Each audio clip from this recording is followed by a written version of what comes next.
Robin from Corner Ballet here, and I want to talk about my approach to bar work for pre-ballet dancers.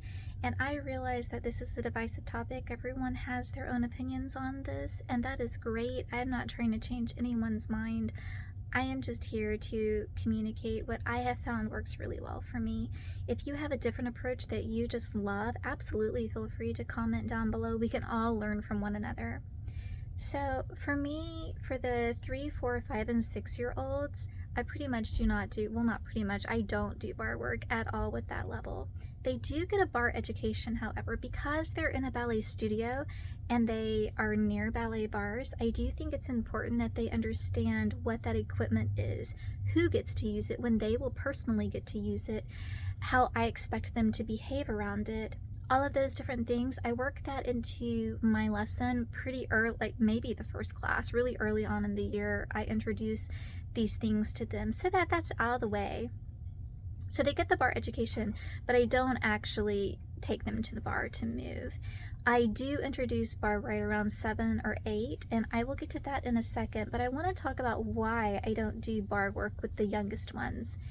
This isn't how I've always done it. When I first started teaching ballet, I did do bar with the youngest dancers, even all the way down to 3. And I think that's because at the time, I didn't realize I really had a choice in the matter.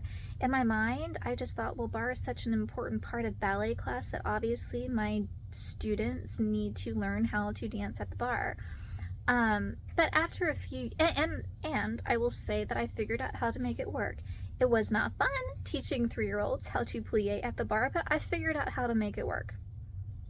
But after a few years, I really stepped back and I thought, am I getting a return on this very large investment? And I just didn't feel that I was. I really believed that there was a better way to optimize those minutes in ballet class. And instead of doing bar, which really seemed to work against the younger dancers, I wanted to create a class that worked with them. So I didn't know how to not do bar. I didn't know what I was going to replace bar with, but I knew I didn't want to do bar work anymore. So I took that option off the table, and then I just figured it out. So I encourage you, if you're sitting there going, well, I'm all about not doing bar because I would love to not always be telling the 4-year-olds to not swing on the bars, or trying to make sure everyone has space to do their tendus, or, all those challenges that come with doing bar work with little ones. If you really love the idea of not having to do that, but you don't know what to do, what I will say now is that I am going to do a lot more videos on what I do in those younger classes. But for the time being, I would just encourage you to remove the option of the bar entirely. Remove that from your list of things you do with them, and challenge yourself to come up with something different. It's a good creative challenge for you as a teacher.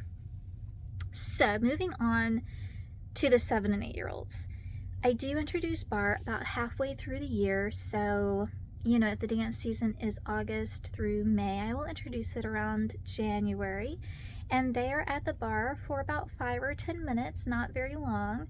The point is not to really do a lot of bar exercises with them. You know how bar and just a normal ballet class is very much about drilling technique in. That is not my purpose with the 7 and 8-year-olds. My purpose is to help them learn how to interact with the bar, like those things. How close should your body be to the bar? Which bar should your hands be on? Because how tall are you? All those kinds of things. And if they have to move the bars out to the center, I like to teach them how to do that in a safe way, how to work together as a team to move the bars out and move them back.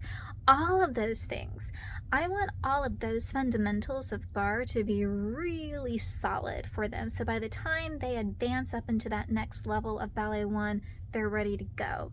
You don't have to teach them these bar fundamentals. They have them down under their belt, and they're just ready to dig in with some good technique at the bar. This is my approach to bar, and I will say that since I made this change many years back, it has been so freeing as a ballet teacher. With those little ones, it's been so freeing to take that pressure off and just really give them a class that they love to do. And then with that, those older ones, not that they're old, but the 7 and 8-year-olds, also taking the pressure off and realizing it isn't about giving them a 30-minute bar and making sure that this technique is in place. It's not about that yet. It's about getting them ready for that next level up where we then get to start doing all that. So just taking things a little more slowly and really keeping in mind you want to create a class that works with the students' strengths and not against them. Bar work for pre-ballet. Those are my thoughts.